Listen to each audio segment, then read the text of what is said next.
Облыстық полиция департаменті криминалдық полиция басқармасының қызметкерлері интернет алаяқтықтың алдын алу тақырыбына онлайн брифинг өткізді. Полицейлер тікелей эфирде интернет алаяқтар пайдаланатын белгілі амал-тәсілдерден сақтану жолдары туралы әңгіме жүргізіп, желі қолданушылардың сұрақтарына жауап берді. Жыл басынан солтүстік Қазақстан облысы аумағында 71 алаяқтық тіркелді. Оның 60-ы интернет алаяқтық. Цифрлық технологияларды пайдаланумен қашықтықтан жасалатын алаяқтықтарды ашу ұзақ уақыт пен ресурстар талап етеді. Жеке жауапкершілік пен қырағылықты онлайн диалогты негізгі өзегі болды. Солтүстік Қазақстан облысы полиция департаменті криминалдық полиция басқармасының бастығы полиция полковник Петр Климовтың айтуынша, жүргізілген талдау құпия сөздер, кодтар мен жеке ақпараттың белгісіз адамдардың қолына түсуі тікелей карточка иесінің өзіне байланысты екенін көрсетті. Петр Климов халықты құпия ақпаратты ешкімге жібермеу туралы ескертті. Белгісіз адамдар қоңырау, хат арқылы қандай да бір қаржы операцияларын жасауыңызды талап ететін болса, банктың колл орталығына немесе тікелей банкіге қоңырау шалу қажет.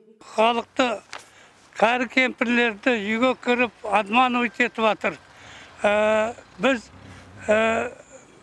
қандай налогтан келдік дейді.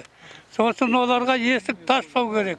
Аса көп сенбеу керек алаяқтарға. Ал көпшілік халқым енді алданып қалмаңыздар алаяқтарға. Сене бермеңдер. Ол алаяқтар көпшілігі алдап,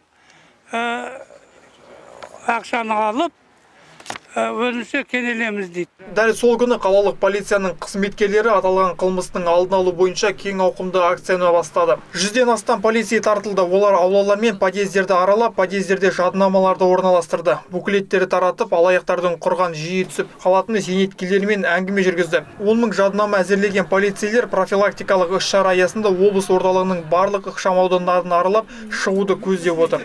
Бүгінгі таңда Петропавл қаласының аумағында интернет алаяқтығы көбейіп кетті. Сол себептен бүгін полиция басқармасының қызметкерлері акция өткізіп жатыр.